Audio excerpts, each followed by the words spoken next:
Hello दोस्तों, दिल्ली की Gauri channel में आपका स्वागत है। आज की हमारी कहानी है मिस पाल, जो मोहन राकेश द्वारा लिखी गई है। वो दूर से दिखाई देती आकृति मिस पाल ही हो सकती थी। फिर भी विश्वास करने के लिए मैंने अपना चश्मा ठीक किया। निस्संदेह वो मिस पाल ही थी। ये तो खैर मुझे पता था कि वो उन दिनों कुल्लू में रहती है, पर इस तरह अचानक उनसे भेंट हो जाएगी यह नहीं सोचा था। और उसे सामने देखकर भी मुझे विश्वास नहीं हुआ कि वो स्थायी रूप से कुल्लू और मनाली के बीच उस छोटे से गांव में रही होगी। वो दिल्ली से नौकरी छोड़कर आई थी, तो लोगों ने उसके बारे में क्या क्या नहीं सोचा था। बस रायसनी के डाकखाने के पास पहुंचकर रुक गई। मिस पाल डाकखाने के बाहर खड़ी पोस्टमास्टर से कुछ बात कर रही थी। हाथ में वो एक थैला लिए थी। बस के रुकने पर न जाने किस बात के लिए पोस्टमास्टर को धन्यवाद देती हुई वो बस की तरफ मुड़ी। तभी मैं उतरकर सामने पहुंच गया। एक आदमी के अचानक सामने आ जाने से मिस पाल थोड़ा अचकचा गई, मगर मुझे पहचानते ही उसका चेहरा खुशी और उत्साह से खिल गया। रंजीत तुम, उसने कहा, तुम यहाँ कहाँ से टपक पड़े? मैं इस बस से मनाली आ रहा हूँ, मैंने कहा। अच्छा, मनाली तुम कब से आए हुए थे? 8-10 दिन हुए आया था, आज वापस जा रहा हूँ। आज ही जा रहे हो? मिस पाल के चेहरे से आधा उत्साह गायब हो गया। देखो कितनी बुरी बात है कि 8-10 दिन से तुम यहाँ हो और मुझसे मिलने की तुमने कोशिश भी नहीं की। तुम्हें ये तो पता ही था कि मैं कुल्लू में हूँ। हाँ, ये तो पता था, पर यह पता नहीं था कि कुल्लू के किस हिस्से में हो। अब भी तुम अचानक ही दिखाई दे गई। नहीं, मुझे कहाँ से पता चलता कि तुम इस जंगल को आबाद कर रही हो? सचमुच बहुत बुरी बात है, मिस पाल उलाहने के स्वर में बोली। तुम इतने दिनों से यहाँ हो और मुझसे तुम्हारी भेंट आज हुई, आज जाने के वक्त। ड्राइवर जोर जोर से हॉर्न बजाने लगा। मिस पाल ने कुछ चिढ़कर ड्राइवर की तरफ देखा और एक साथ झिड़कने और क्षमा मांगने के स्वर में कहा, बस जी 1 मिनट, मैं भी इसी बस से कुल्लू चल रही हूँ, मुझे कुल्लू की एक सीट दीजिए। Thank you very much. और फिर मेरी तरफ मुड़कर बोली, तुम इस बस से कहाँ तक जा रहे हो? आज तो इस बस से जोगिंदरनगर जाऊंगा, वहां एक दिन रहकर कल सुबह आगे की बस पकड़ूंगा। ड्राइवर अब और जोर से हॉर्न बजाने लगा। मिस पाल ने एक बार क्रोध और बेबसी के साथ उसकी तरफ देखा और बस के दरवाजे की तरफ बढ़ते हुए बोली, अच्छा कुल्लू तक तो हम लोगों का साथ है ही, और बात कुल्लू पहुंचकर करेंगे। मैं तो कहती हूँ कि तुम 2-4 दिन यहीं रुको, फिर चले जाना। बस में पहले ही बहुत भीड़ थी। 2-3 आदमी वहां से और चढ़ गए थे, जिससे अंदर खड़े होने की जगह भी नहीं रही थी। मिस पाल दरवाजे के अंदर जाने लगी तो कंडक्टर ने हाथ बढ़ाकर उसे रोक दिया। मैंने कंडक्टर से बहुतेरा कहा कि अंदर मेरी वाली जगह खाली है, मिस साहब वहां बैठ जाएंगी और मैं भीड़ में किसी तरह खड़ा होकर चला जाऊंगा। मगर कंडक्टर एक बार जिद पर अड़ा तो अड़ा ही रहा कि और सवारी वह नहीं ले सकता। मैं अभी उससे बात ही कर रहा था कि ड्राइवर ने बस स्टार्ट कर दी। मेरा सामान बस में था, इसलिए मैं दौड़कर चलती बस पर सवार हो गया। दरवाजे से अंदर जाते हुए मैंने एक बार मुड़कर मिस पाल की तरफ देख लिया। वो इस तरह अचकचाई सी खड़ी थी जैसे कोई उसके हाथ से उसका सामान छीनकर भाग गया हो और उसे समझ न आ रहा हो कि उसे अब क्या करना चाहिए। बस हल्के हल्के मोड़ काटती कुल्लू की तरफ बढ़ने लगी। मुझे अफसोस होने लगा कि मिस पाल को बस में जगह नहीं मिली, तो मैंने क्यों न अपना सामान वहां उतरवा लिया। मेरा टिकट जोगिंदरनगर का था, पर यह जरूरी नहीं था कि उस टिकट से जोगिंदरनगर तक जाऊं ही। मगर मिस पाल से भेंट कुछ ऐसे आकस्मिक ढंग से हुई थी और निश्चय करने के लिए समय इतना कम था कि मैं ये बात उस समय सोच भी नहीं सका था। थोड़ा सा समय और मिलता तो मैं जरूर कुछ देर के लिए वहां उतर जाता। उतने समय में तो मिस पाल से कुशल समाचार भी नहीं पूछ सका था, हालांकि मन में उसके संबंध में जानने की उत्सुकता थी। उसके दिल्ली छोड़ने के बाद लोग उसके बारे में जाने क्या क्या बातें करते रहे थे। किसी का ख्याल था कि उसने कुल्लू में एक रिटायर्ड अंग्रेज मेजर से शादी कर ली है और मेजर ने अपने सेब के बगीचे उसके नाम कर दिए हैं। किसी की सूचना थी कि उसे वहां की सरकार की तरफ से वजीफा मिल रहा है और वह करती वर्ती कुछ नहीं है, बस घूमती और हवा खाती है। कुछ ऐसे लोग भी थे जिनका कहना था कि मिस पाल का दिमाग खराब हो गया है और सरकार उसे इलाज के लिए अमृतसर के पागलखाने में भेज रही है। मिस पाल एक दिन अचानक अपनी लगी हुई 500 की नौकरी छोड़कर चली आई थी। उससे लोगों में उसके बारे में तरह तरह की कहानियां प्रचलित थीं। जिन दिनों मिस पाल ने त्यागपत्र दिया, मैं दिल्ली में नहीं था, लंबी छुट्टी लेकर बाहर गया था। मिस पाल के नौकरी छोड़ने का कारण मैं काफी हद तक जानता था। वो सूचना विभाग में हम लोगों के साथ काम करती थी और राजेंद्र नगर में हमारे घर से 10-12 घर छोड़कर रहती थी। दिल्ली में भी उसका जीवन काफी अकेला था, क्योंकि दफ्तर के ज्यादातर लोगों से उसका मनमुटाव था और बाहर के लोगों से वो मिलती बहुत कम थी। दफ्तर का वातावरण उसके अपने अनुकूल नहीं लगता था। वो वहां एक एक दिन जैसे गिनकर काटती थी। उसे हर एक से शिकायत थी कि वो घटिया किस्म का आदमी है जिसके साथ उसका बैठना नहीं हो सकता। ये लोग इतने ओछे और बेईमान हैं, वो कहा करती, इतनी छोटी और कमीनी बातें करते हैं कि मेरा इनके बीच काम करो हर वक्त दम घुटता रहता है।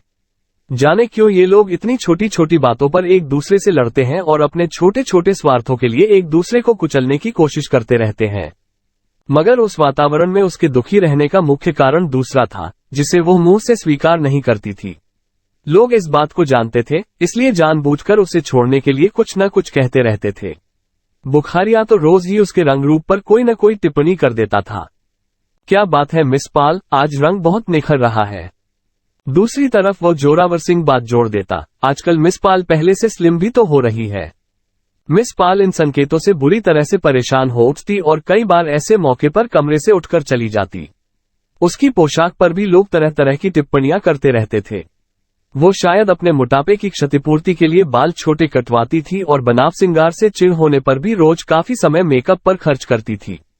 मगर दफ्तर में दाखिल होते ही उसे किसी न किसी मुंह से ऐसी बात सुनने को मिल जाती थी, मिस पाल, नई कमीज की डिजाइन बहुत अच्छा है, आज तो गजब धा रही हो तुम। मिस पाल को इस तरह की बातें दिल में चुभ जाती थीं। जितनी देर दफ्तर में रहती, उसका चेहरा गंभीर बना रहता। जब 5 बजते तो वो इस तरह अपनी मेज से उठती जैसे कोई सजा भोगने के बाद उसे छुट्टी मिली हो। दफ्तर से उठकर वो सीधी अपने घर चली जाती और अगले दिन सुबह दफ्तर के लिए निकलने तक वहीं रहती। दफ्तर के लोगों से तंग आ जाने की वजह से ही वो और लोगों से भी मेल जोल नहीं रखना चाहती थी। मेरा घर पास होने की वजह से, या शायद इसलिए कि दफ्तर के लोगों में मैं ही ऐसा था जिसने उसे कभी शिकायत का मौका नहीं दिया था, वो कभी शाम को हमारे यहाँ चली आती थी। मैं अपनी बुआ के पास रहता था और मिस पाल मेरी बुआ और उनकी लड़कियों से काफी घुल मिल गई थी। कई बार घर के कामों में वो उनका हाथ बंटा देती थी। किसी दिन हम उसके यहाँ चले जाते थे। वो घर में समय बिताने के लिए संगीत और चित्रकला का अभ्यास करती थी। हम लोग पहुंचे तो उसके कमरे में सितार की आवाज आ रही होती या वो रंग और कूचियां लिए किसी तस्वीर में उलझी होती। मगर जब वो उन दोनों में कोई भी काम न कर रही होती तो अपने तख्त पर बिछे मुलायम गद्दे पर 2 तकियों के बीच लेटी छत को ताक रही होती। उसके गद्दे पर जो झीना रेशमी कपड़ा बिछा रहता था, उसे देखकर मुझे बहुत चिढ़ होती थी। मन करता था कि उसे खींचकर बाहर फेंक दूं। उसके कमरे में सितार, तबला, रंग, कैनवस, तस्वीरें, कपड़े तथा नहाने और चाय बनाने का सामान इस तरह उलझे बिखरे रहते थे कि बैठने के लिए कुर्सियों का उद्धार करना एक समस्या हो जाती थी।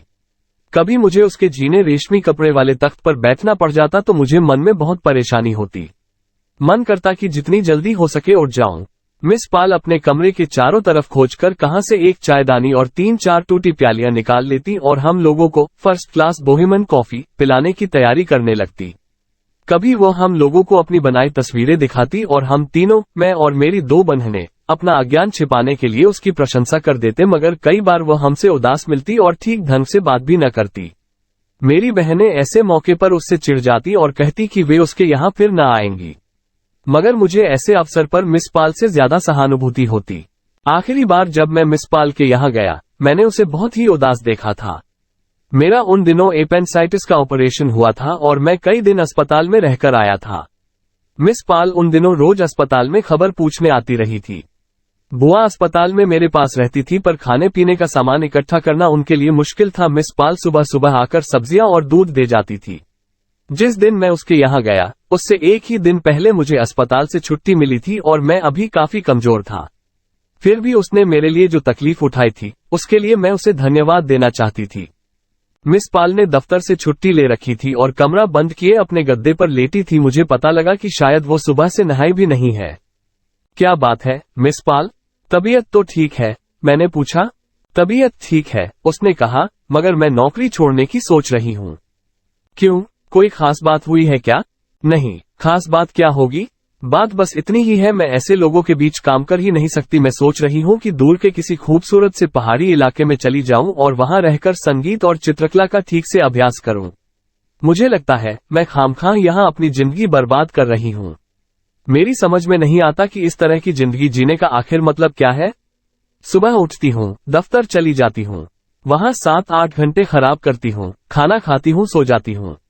ये सारा का सारा सिलसिला मुझे बिल्कुल बेमानी लगता है। मैं सोचती हूँ कि मेरी जरूरतें ही कितनी हैं। मैं कहीं और जाकर एक छोटा सा कमरा या शैक लूं तो थोड़ा सा जरूरत का सामान अपने पास रखकर 50, 60 या 100 रुपये में गुजारा कर सकती हूँ। यहाँ मैं जो 500 लेती हूँ वे 5 के 500 हर महीने खर्च हो जाते हैं। किस तरह खर्च हो जाते हैं ये खुद मेरी समझ में नहीं आता।